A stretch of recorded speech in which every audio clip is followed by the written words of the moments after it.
24 বছর পর বাম অপশাসনের অবসান হতে যাচ্ছে রাজ্যে। 24 বছর পর পরিবর্তনের জোয়ার এসেছে রাজ্যে, আর এই পরিবর্তনের জোয়ারে সামিল হতে হবে সকল রাজ্যবাসীকে। তাহলে ঠিক 10 মাস পরই বদলে যাবে রাজ্য, মানুষের মতো মানুষ হয়ে সম্মান নিয়ে বাঁচতে পারবে রাজ্যবাসী।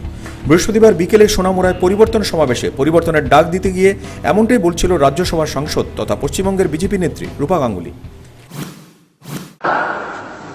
মানুষের অত্যাচার করা সেটাই করেছে পশ্চিমবঙ্গে, এখানে অনেক বছর ধরে চালিয়ে গেছে। তাই এবার মানুষকে বোঝা উচিত, আমি ত্রিপুরাবাসী এবং এই কাছাড়িয়ার সমস্ত মানুষদের যারা দূরে দূরে আছে তাদের সবাইকে বলছি, যারা আপনারা আপনাদের বন্ধু বান্ধবদের গিয়ে বলবেন তাদেরকেও বলছি, এগিয়ে আসুন। চাষবাস, কর্মসংস্থান, ভালোভাবে বেঁচে থাকা, এগুলো মানুষের বেসিক অধিকার। রূপা দেবী বলেন, এটা কোনো মিথ্যে প্রতিশ্রুতি নয়। রাজ্যে বিজেপি সরকার বললে গোটা ভারতের সাথে তালে তাল মিলিয়ে এগিয়ে যাবে রাজ্য।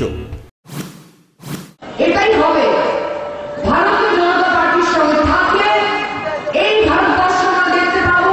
ত্রিপুরা তার মধ্যে আরেকখানে অংশ হবে, যে ত্রিপুরাকে সেরকম ভাবে মানুষকে এগিয়ে নিয়ে যাবে, সুস্থ জীবন, ভালো শিক্ষা এবং সম্মানের সঙ্গে ফার্মাররা, চাষিরা তাদের মান সম্মান নিয়ে খেয়ে পড়ে সুস্থভাবে বাঁচবে।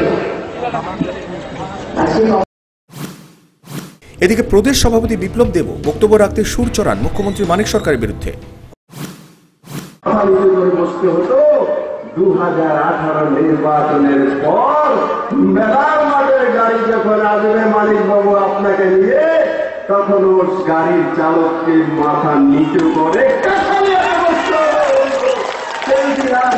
বন্ধু, সেই দিন চলে এসেছে বন্ধু।